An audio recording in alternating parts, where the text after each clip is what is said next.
Hello students, welcome back. Today we are going to start with our second chapter, which is components of food. So in the previous chapter we had already discussed the different kinds of food items and the sources of food. In this chapter what we are going to find out is the different components of food that is present. So let us have a look at what we will be covering in this particular chapter. So the topics that will be covered in this particular chapter will be starting with a brief introduction about food and nutrients. Then we will learn about the different components of food. Then we will start with the components of food one by one. Namely, first carbohydrates. Then we will go to proteins. After that, in the line is fats. Then vitamins, followed by minerals. Then we will discuss about water. Then about roughage. Then we will learn what is a balanced diet. After that, in store are the various deficiency diseases that is caused due to lack of one or more nutrients. And we will finish the chapter with a summary. Now let's start with the chapter. So from the previous chapter, that is food, where does it come from? We have learned that food is basically a nutritive substance taken by an organism for growth, work, repair and maintaining the various life processes. As we have discussed in the previous chapter, the food that we are taking in is responsible for our proper growth and development. It is helping in repairing the damaged tissues and injuries, and also is helping in maintaining the life processes in human beings as well as in other organisms. It is a kind of a fuel for us, the living organisms.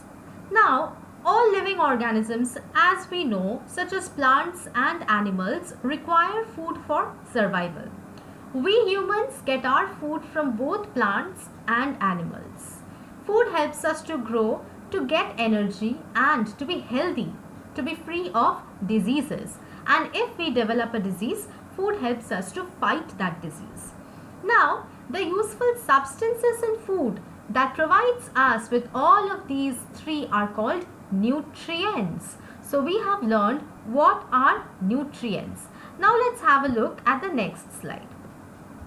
In this particular slide, we will be discussing the different types of nutrients or components of food. There are different types of nutrients which are present in our food.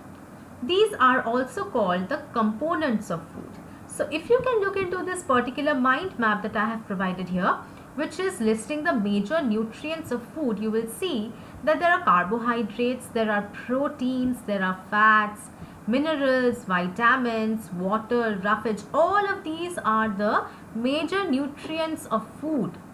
Mainly, there are 6 types of components, which are carbohydrates, proteins, fats, vitamins and minerals, roughage and water. We will one by one have a look at each of these components. Let's see which is our first component. Well, here you see they are carbohydrates. What do we know about carbohydrates now? First, carbohydrates are the main and the cheapest source of energy for our body, meaning they are readily available. They are the main nutrient and readily available nutrient, hence they are cheap.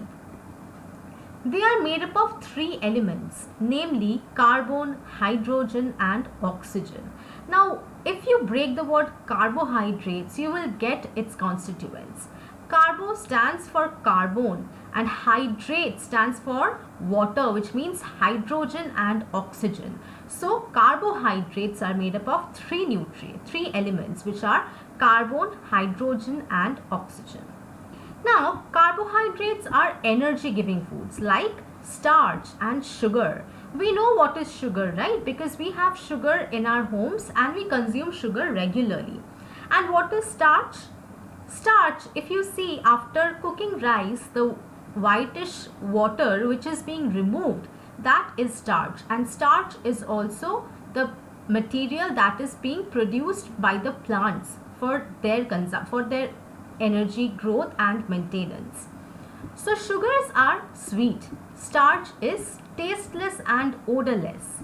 Cellulose is present in plants. These are different kinds of carbohydrates. Sugars, the ones that we consume, are definitely sweet. If you ever taste starch, you will see that it is actually tasteless and odorless, meaning doesn't have any smell or taste. And cellulose is a constituent which is present in plants. Our digestive system changes carbohydrates into glucose or blood sugar. So our digestive system, it changes carbohydrates into glucose. What does that mean? So all the carbohydrates that we are taking in different forms, they are being converted into glucose, and this glucose is maintaining the sugar level in our blood. You might sometimes hear that some members in your family or some members or some of your friends might come up with this term that they have high blood sugar. High blood sugar is nothing but an increase in glucose in the blood. Low blood sugar is nothing but a low amount of glucose in the blood, and neither of it is healthy.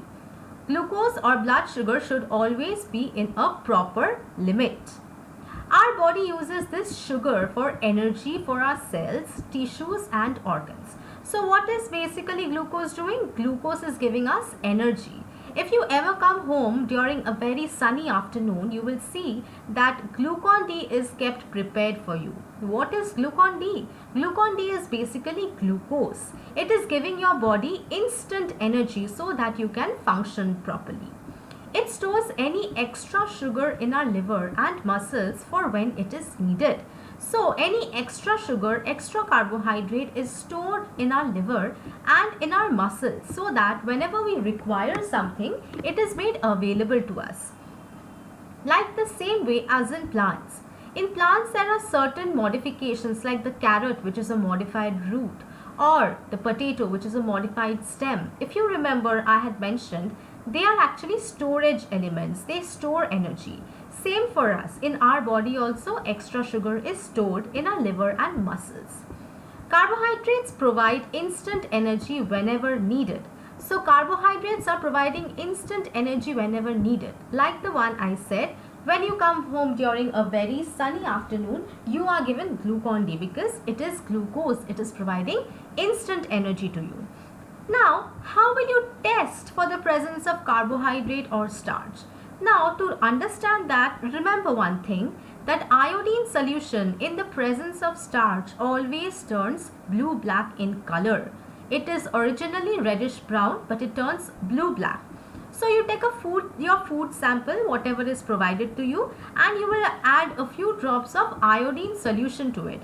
After some time, you will see that it has changed to blue-black color. And as soon as this blue-black change occurs, you will realize or you will understand that now carbohydrate is present in this particular food item.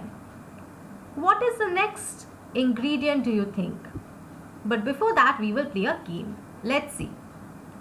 This slide I have provided you so that you can help yourself and play a game.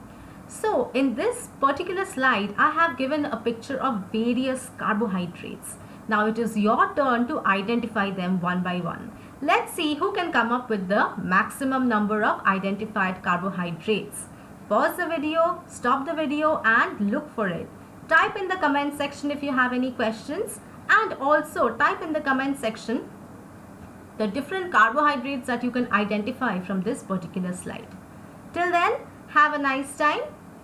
Thank you.